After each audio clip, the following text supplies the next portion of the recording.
Assalamualaikum warahmatullahi wabarakatuh.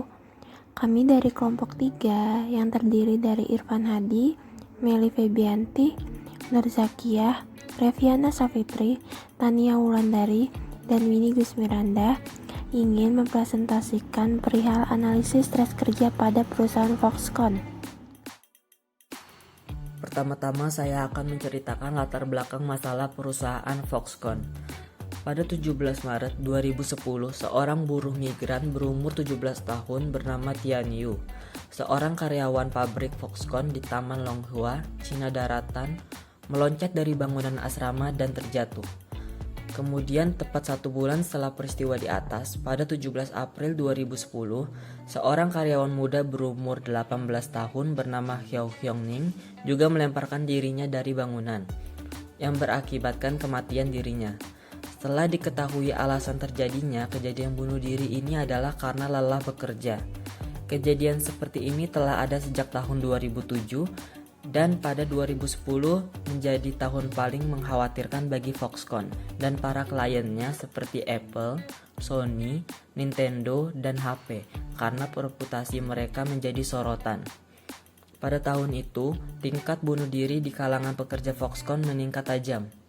Tercatat ada 18 aksi percobaan bunuh diri, sebanyak 14 diantaranya berakhir kematian dan sisanya berhasil digagalkan. Rata-rata para korban mengakhiri hidup dengan terjun dari ketinggian, termasuk dari gedung pabrik, dan beberapa diantaranya ada juga yang meloncat dari jendela kamar yang mereka sewa. Setelah dilakukannya penyelidikan, penyelidik mendapatkan informasi pengalaman pekerja di Foxconn. Tidak seperti janji pada saat rekrutmen, pengalaman pekerja di Foxconn menunjuk ke arah yang berlawanan. Sebagai pekerja migran, pekerja Foxconn hanya menikmati sedikit perlindungan tenaga kerja dari masyarakat pada umumnya dan menderita dari tekanan kerja yang meningkat dan keputusan di tempat kerja yang menyebabkan bunuh diri di satu sisi, tetapi juga perlawanan harian dan kolektif di sisi lain. Menurut Ngai dan Chan tahun 2012, stres yang diakibatkan oleh pekerjaan selain mendorong keputusan ekstrim seperti bunuh diri sebagaimana diceritakan di atas. Juga pada level tertentu, stres kerja mengurangi output, kualitas produk, layanan atau moral, produktivitas, meningkatkan biaya bagi organisasi karena upah atau pembayaran lembur, dan menciptakan sabotase organisasi. Profil perusahaan Foxconn. Foxconn Technology Group adalah nama dagang untuk Honhai Precision Industry. Foxconn didirikan oleh Taiming Terry Gou pada tahun 1974 dan merupakan perusahaan manufaktur kontrak elektronik multinasional yang berkantor pusat di Tucheng, Taiwan. Saat ini, Foxconn adalah perusahaan elektronik kontrak terbesar di dunia dan perusahaan teknologi informasi terbesar keempat. Berdasarkan pendapatan, perusahaan tersebut juga merupakan produsen perangkat elektronik konsumen untuk beberapa perusahaan Amerika termasuk Apple, Microsoft Word, Amazon, Cisco, Google, Hewlett Packard, and Vizio. Saat ini, Foxconn mempekerjakan 873.000 orang di seluruh dunia, termasuk sekitar 450.000 pekerja yang dipekerjakan di Taman Layanan dan Teknologi Longhua perusahaan yang terdiri dari 15 pabrik. Tenaga kerja Foxconn saat ini mencerminkan pengurangan dari 1,3 juta pekerja sebagai akibat dari peningkatan otomisasi di pabrik-pabriknya. Sebagian besar pabrik perusahaan berada di Cina meskipun memiliki fasilitas di seluruh dunia. Pada slide berikut terdapat analisa kasus.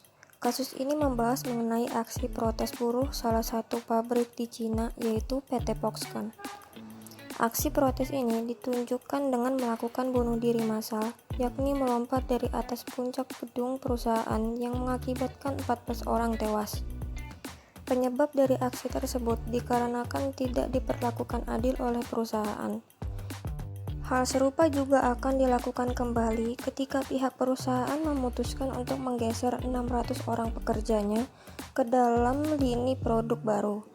Para pekerja merasa tidak nyaman karena mereka diperlakukan seperti halnya kerja rodi. Dengan fasilitas serta kondisi lingkungan kerja yang buruk, para pekerja dituntut untuk dapat menyelesaikan pekerjaan untuk memenuhi target pemesanan. Hampir 24.000 pekerja mengundurkan diri. Namun dengan dampak seperti ini, membuat perusahaan lebih memperhatikan pekerjanya dan menjadikan pekerja sebagai prioritas utama. Berdasarkan kasus di atas, menggambarkan dampak psikologis yang mendalam oleh para pekerja, yakni stres atau bahkan depresi dikarenakan ketidakpuasan mereka terhadap fasilitas serta lingkungan kerja. Yang mempengaruhi para buruh PT Foxconn menjadi stres dan melakukan hal nekat tersebut yaitu dikarenakan bertambahnya tanggung jawab tanpa adanya penambahan upah atau gaji, sehingga mengakibatkan hubungan mereka dengan atasan menjadi buruk. Palupi tahun 2003. Selain itu juga dapat dikaitkan dengan teori kebutuhan Maslow.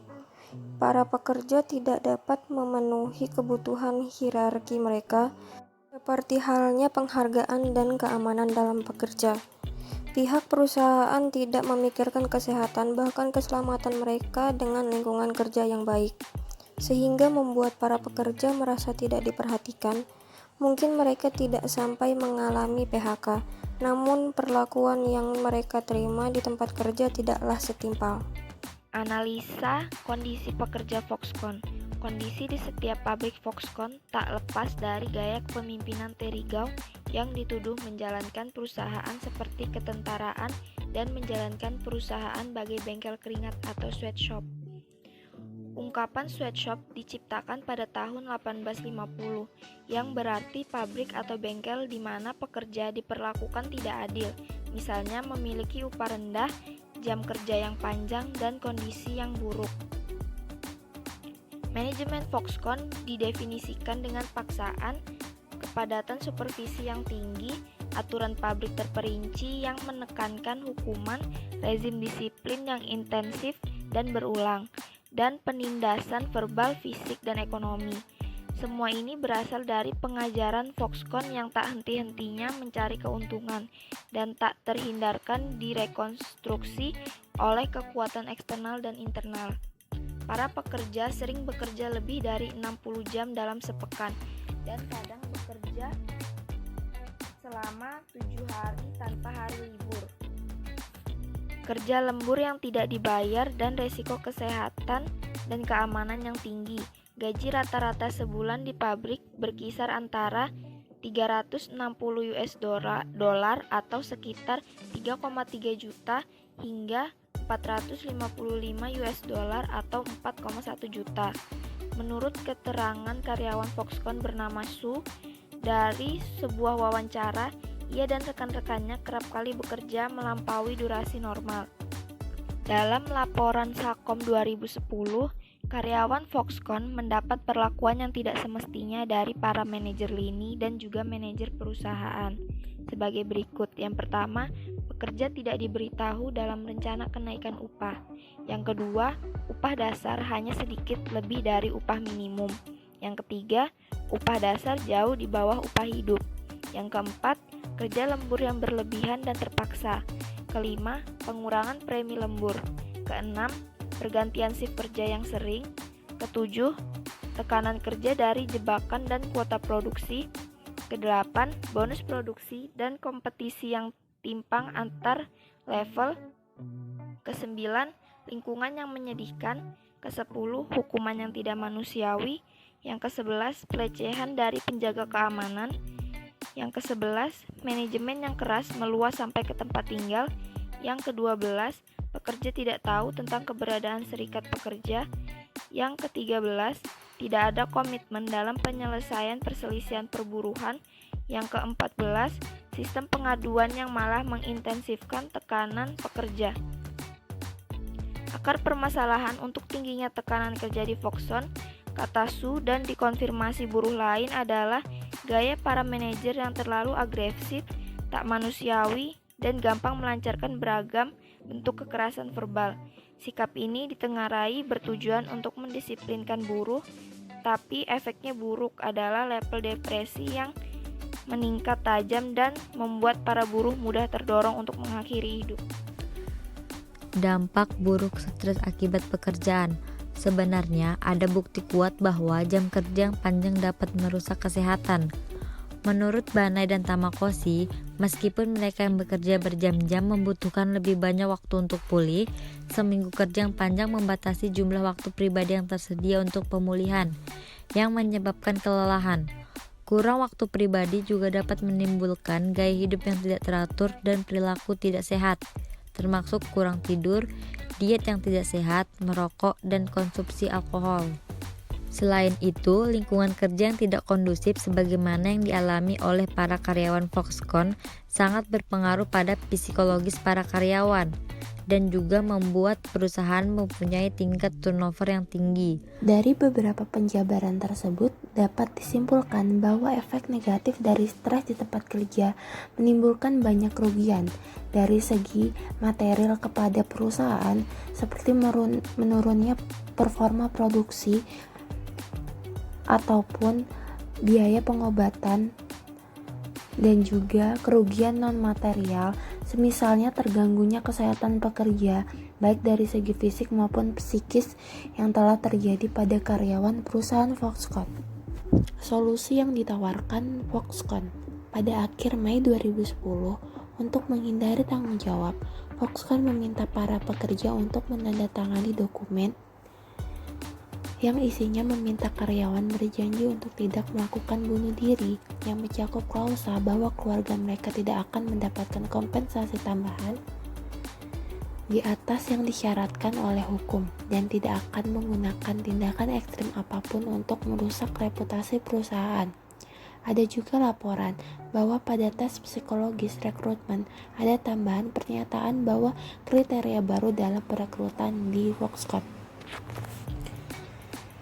Selanjutnya, antara Mei dan September, perusahaan meluncurkan serangkaian tindakan untuk menyelamatkan reputasinya. Misalnya mereka mengundang para penasihat, mendirikan pusat perawatan karyawan, dan mengadakan perjalanan harian untuk para pekerja. Jelas sekali bahwa Foxconn sebenarnya tidak benar-benar memperhatikan stres pekerja yang sebenarnya dihasilkan dari metodologi manajemen mereka. Berdasarkan hasil penyelidikan, Foxconn dan para pembelinya mengusulkan hal-hal berikut agar dapat dipenuhi Foxconn sehingga kondisi karyawan dapat lebih membaik.